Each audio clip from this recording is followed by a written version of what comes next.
जय जगन्नाथ स्टूडेंट। आज आम क्लास 6 रो साहित्य सुधा बहिर प्रथम पाठ जन्मभूमि पढ़ा।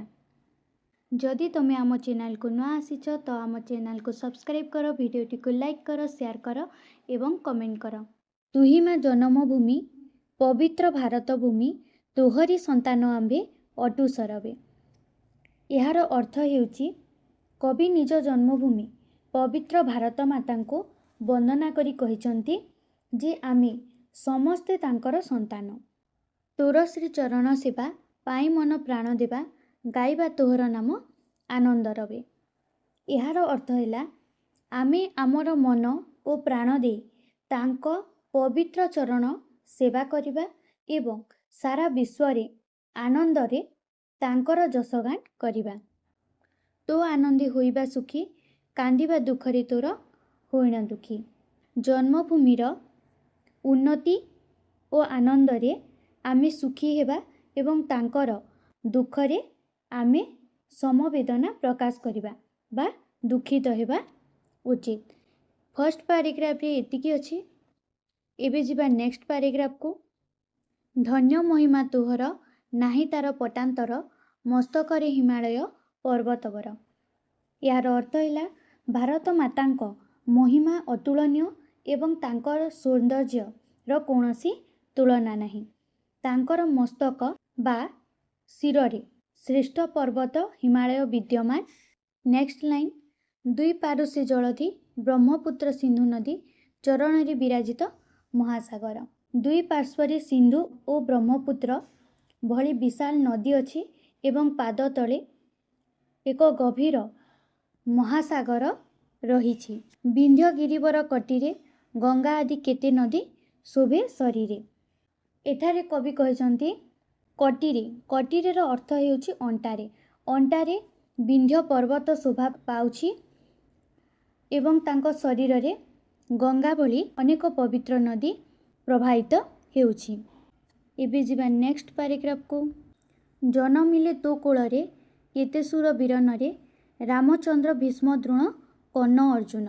एठारे कहिछि एही पवित्र माटी रे आम जन्मभूमि रे केते जे वीर, जेपरि कि सुर वीर जेपरि रामचंद्र भीष्म द्रोण कर्ण अर्जुन एभली महान वीर माने आम जन्मभूमि रे जन्मलाभ करिसंते।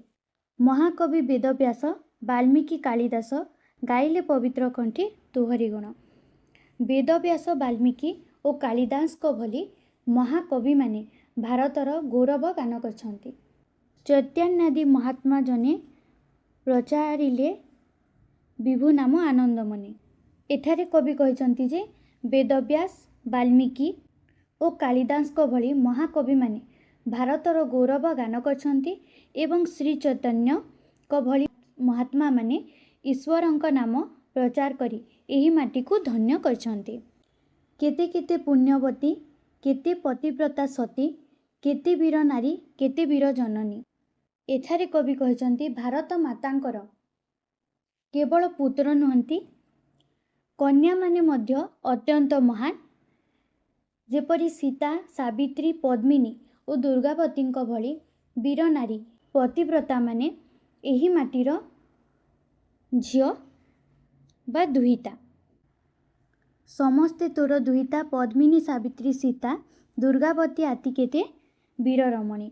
जेपरि केते वीर माने आम जन्मभूमि रे जन्मलाभ करी आम जन्मभूमिर जस बढ़ेइतिले, सेही परि केते वीर नारी माने मध्य जेपरि कि पद्मिनी, सावित्री, सीता एमाने मध्य दुर्गावती एही वीर रमणी माने मध्य आम जन्मभूमिर जस बढ़ेइछन्ते। नमयिमा भक्ति भरे अधम अक्षम सुत तो चरणरे। परिशेषरे कवि जणे असमर्थ संतान भावे भक्तिर सह मांक चरणरे प्रणाम जणाइछन्ते। एठारे आम पाठटी शेष हो जाइछि एवं एई जन्मभूमि कविताटी लिखिछन्ति भक्त कवि मधुसूदन राव। 1853 मसीह जन्मग्रहण करथिले। एठारे भूल दिया जाइछि, यह 1835 नुहे 1853 मसीहा हेबो एवं 1912 मसीह मृत्युवरण करथिले। भक्त कवि मधुसूदन राव पुण्यधाम पुरी सहर में जन्मग्रहण करथिले। तांको रचित पद्म, प्रभात, पृथ्वी प्रति, बसंत गाथा, उत्कल गाथा, निर्वासितर बेला प्रभृति कविता गुड़िक खूब सरल और मनमुग्धकर। जन्मभूमि कवितारे कवि जन्ममाटीर जसगान करछन्ति। यह थिला भक्त कवि मधुसूदन रावଙ୍କ कवि परिचय। यहाकू मने रखिथिबो कारण यह सबु सलार्थर प्रथम रे लिखा जाइताए एवं यार शॉर्ट क्वेश्चन मध्य आसताए कि जन्मभूमि कविता किए लिखिथिले। शब्दार्थ गुड़िक जानिनियो। जन्मभूमि, जन्मभूमिर अर्थ हेउची जन्ममाटी।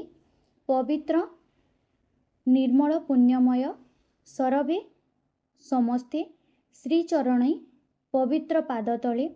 रबे र अर्थ हेउची शब्दरे बा स्वररे। धन्य, प्रशंसनीय, पटांतर, तुलना, मस्तक, मुंड। पर्वतवर, श्रेष्ठ पर्वत, जलधि, समुद्र बा सागर, विराजित, विद्यमान बा शोभित, कटी, अंटा। सुर, देवतुल्य देवता, देवतुल्य बा देवता। नरे, मनीष माने, महात्मा, महापुरुष बा महान व्यक्ति। प्रचारिले, जणाइले बा विस्तार कले। विभु, भगवान बा ईश्वर।